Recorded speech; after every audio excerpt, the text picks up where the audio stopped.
see in your own lives in terms of making certain that you and your children, and in some cases your grandchildren, have the same opportunities for upward mobility and prosperity that our parents and grandparents passed on to us. This is obviously something that is a concern to everybody, because as I travel around the country, what is absolutely clear is that this economy that we now live in is doing very well for some. Folks have never had it as good on Wall Street.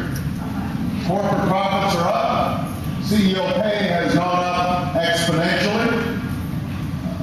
Productivity has gone up. And yet, what you see among working people all across the country, in every single state, are day-to-day struggles. People trying to figure out how do they fill up the gas tank, how do they save for their child's college education, how do they save for retirement, how do they deal with the debts that they incurred by trying to go to college and trying to get an education for themselves. Ordinary workers' wages over the last decade have flatlined. Wages and salaries have not gone up. And as a consequence, although the statistics that the president constantly touts seem to indicate that the economy is doing great, that's not how people are experiencing it on a day-to-day basis.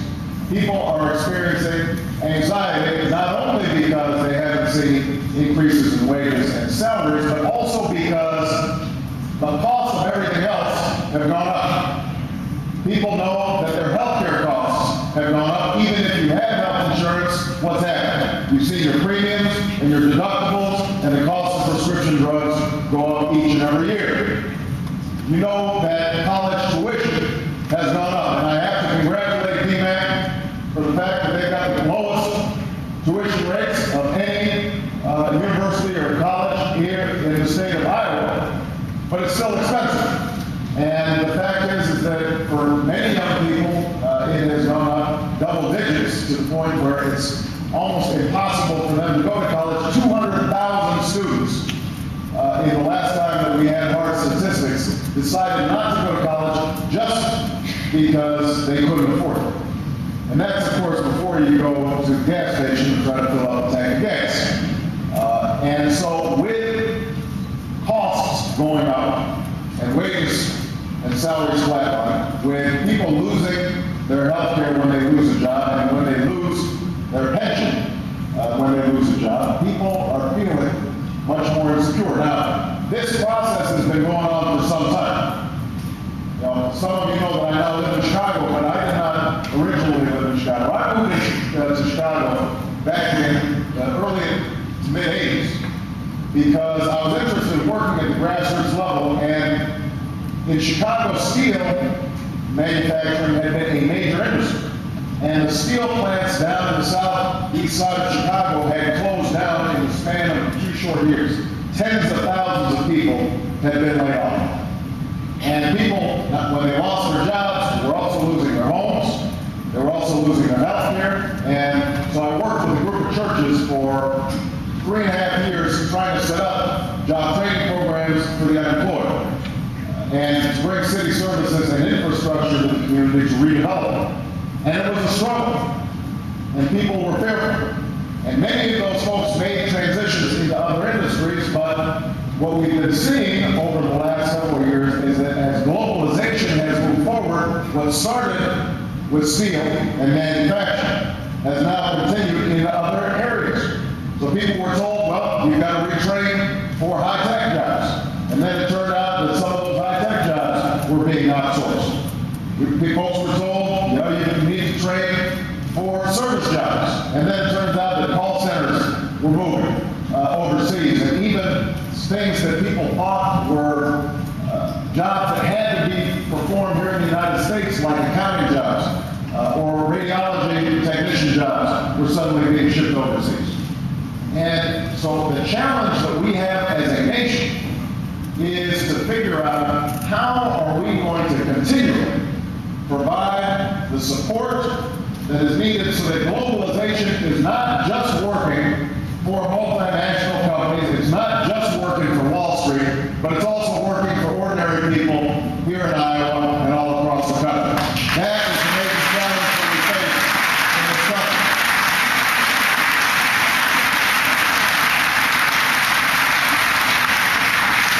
Now, it's not possible to stop globalization completely in its tracks. We can't just draw a moat around the U.S. economy.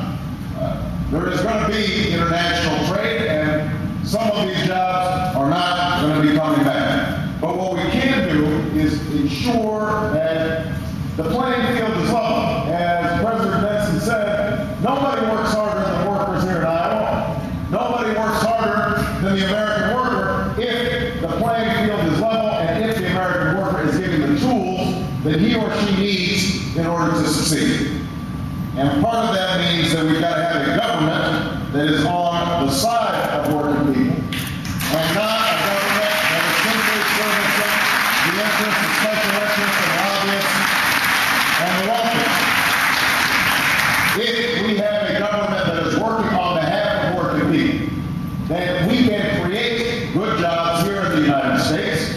We can preserve jobs that already exist in the United States, and for those jobs that are lost, we can make sure that workers have a partner in the process of finding new jobs that pay a good wage and a good benefit. Now, what are some of the things that we should be doing? Number one, and this always burns me up, I don't know about you, but we should go through our tax code and we should stop providing tax breaks to companies that are moving overseas and preserve tax breaks to companies that are investing here in the United States of America. That's a no-brainer. We should be doing that right away. Well, I've been working with some of my colleagues to set up what I call the Patriot Corporation Act. You know? We got the Patriot Act, now the Patriot Corporation Act. If the corporation's doing the right thing, if it's investing in research and development here in the United States, if it's building plants here in the United States, if it's providing health care benefits and pension benefits to its workers here in the United States, if it's constantly retraining workers here in the United States, give them the tax breaks. They're the ones who deserve it. And there are companies who are doing good work like that. Number two, we've got to make sure that workers have a safety net that is solid. Because what is true is that the economy's changed where you're not probably going to be working in one plant for 20, 30 years, like might have been possible for our parents or our grandparents. And so what that means is that healthcare has to be something